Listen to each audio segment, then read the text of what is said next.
What do you know?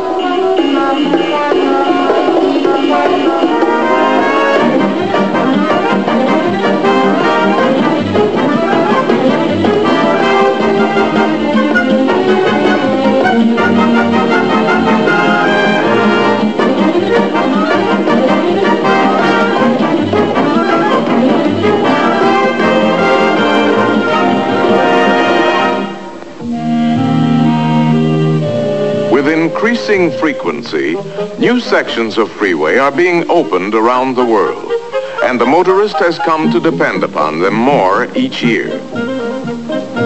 They may be called throughways, or expressways, or parkways, or motorways, as well as freeways. But they are all the same to the hundreds of thousands of drivers who now use them.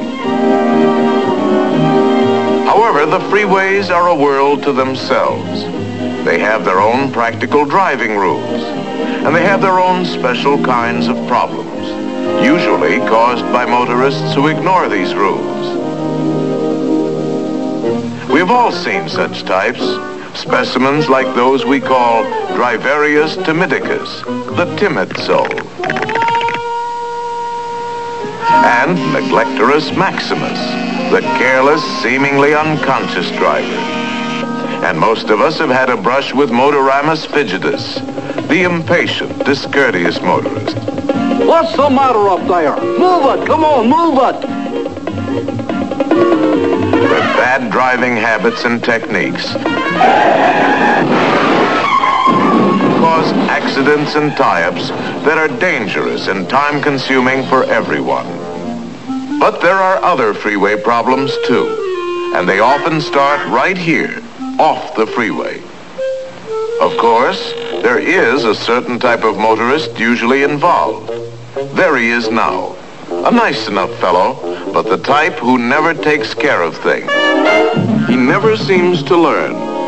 So let's call him Stupidicus ultimus. Ha! What a worrywart! Look at the old fuss budget.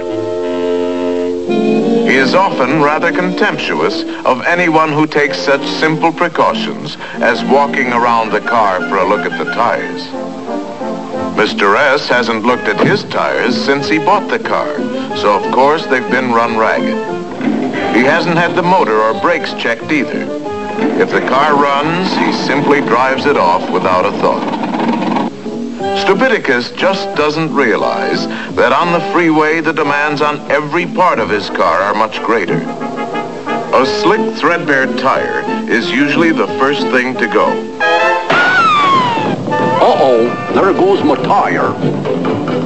Of course, this can cause Stupidicus to lose control of his car. But if it doesn't, that worn-out tire suddenly becomes very precious to him, and he will actually stop quickly in a traffic lane. Of course, this is the worst thing he could possibly do, and just for a tire that was almost certainly ruined anyway. On the freeway, seemingly minor things, unusual little noises or vibrations, should not be ignored. A carelessly tightened wheel working loose, a rising temperature gauge, a rattling hood latch slightly damaged in a parking mishap, can mean real trouble at freeway speeds. Uh-oh, there goes my tire.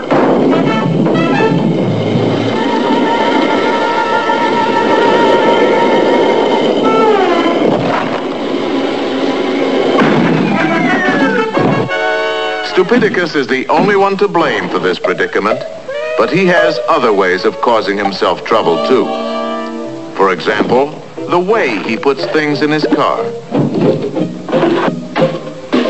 See how carelessly he piles them in the back seat, never thinking that in a sudden stop...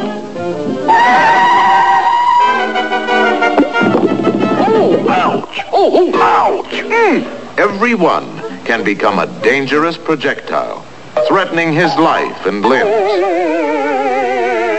But even worse is the way he loads a trailer.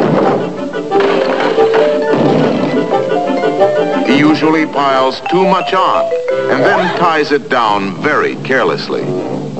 Naturally, at freeway speeds, part of the load is soon distributed along the way. This adds to other carelessly scattered litter, all of which costs millions of dollars a year to clean up. But there are often more immediate and far more serious results.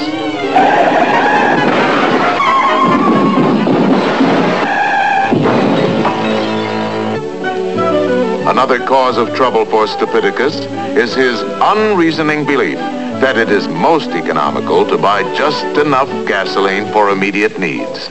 2 gallons, bud. That ought to get me there. Without any reserve fuel for possible delays or miscalculations, eventually there can only be one result. Uh-oh, I'm out of gas. Doggone gas gauge must be busted.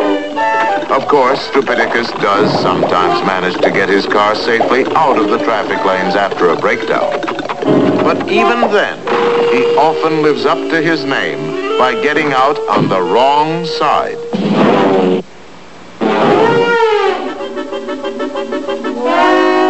Or sometimes trying to make repairs while actually standing in a traffic lane.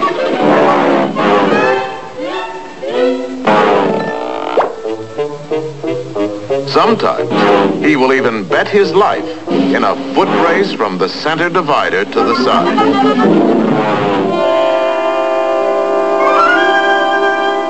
Once in a while, in spite of all precautions, a breakdown will occur. This is a serious matter on a busy freeway, but the dangers can be lessened by following a few common sense rules. First of all, remember that you are in a flowing stream of traffic that cannot be stopped quickly.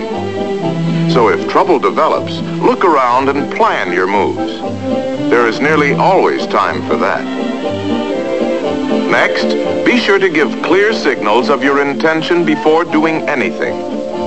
Now move carefully but firmly to the side, the outside preferably, if it can be made safely and in time.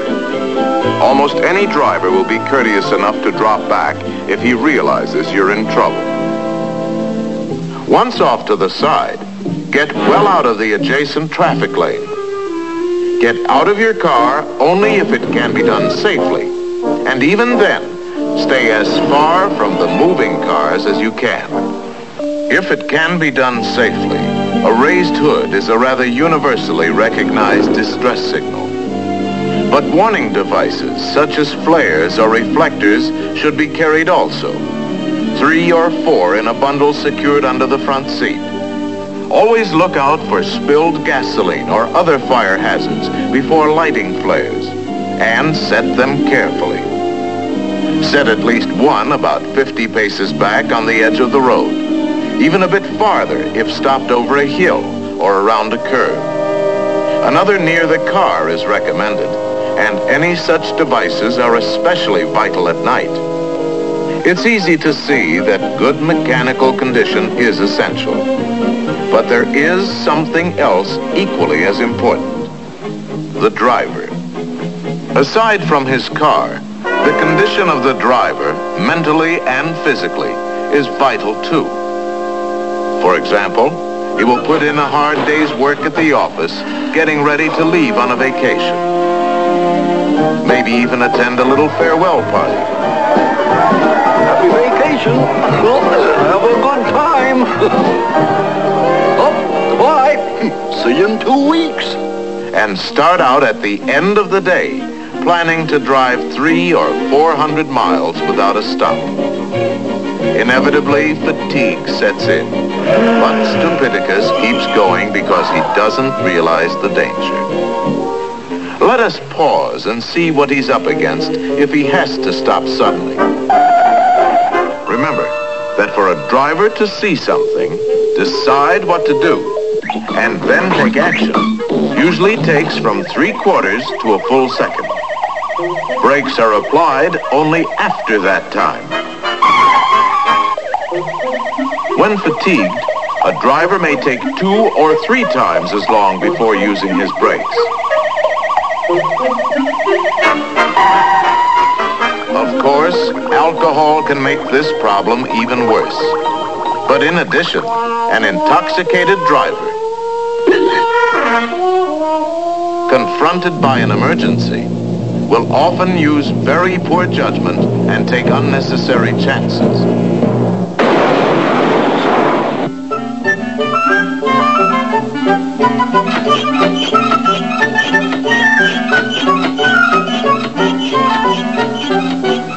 Another problem on long trips is that the constant speeds and steady hum of the engine tend to subject Stupidicus, or any other driver, to a kind of freeway hypnosis.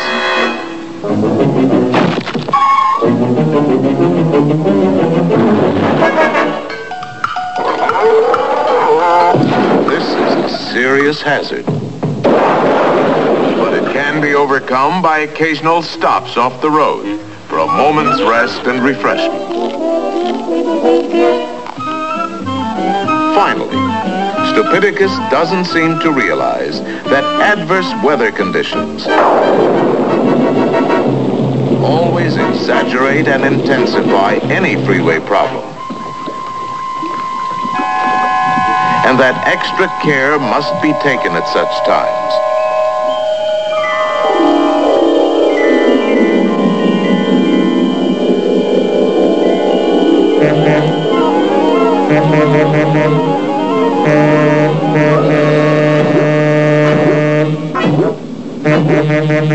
He must learn that planning ahead is essential to safe, efficient freeway driving. And he must not forget that this applies to short trips as well as long ones. Many common freeway problems can be avoided if a simplified sort of checklist is followed before getting on the freeway, whether to go across the city or across the country. This checklist should include the car, fuel, water, tires, brakes, engine condition, and seat belts. It should include the driver. Rest beforehand. Be alert. No alcohol.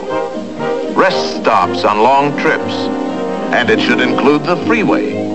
Traffic conditions, weather conditions, knowing where to get on, where to go, and where to get off. And there is one more item to be included always. One for which there is no substitute. Plain common sense. Yeah, just plain common sense.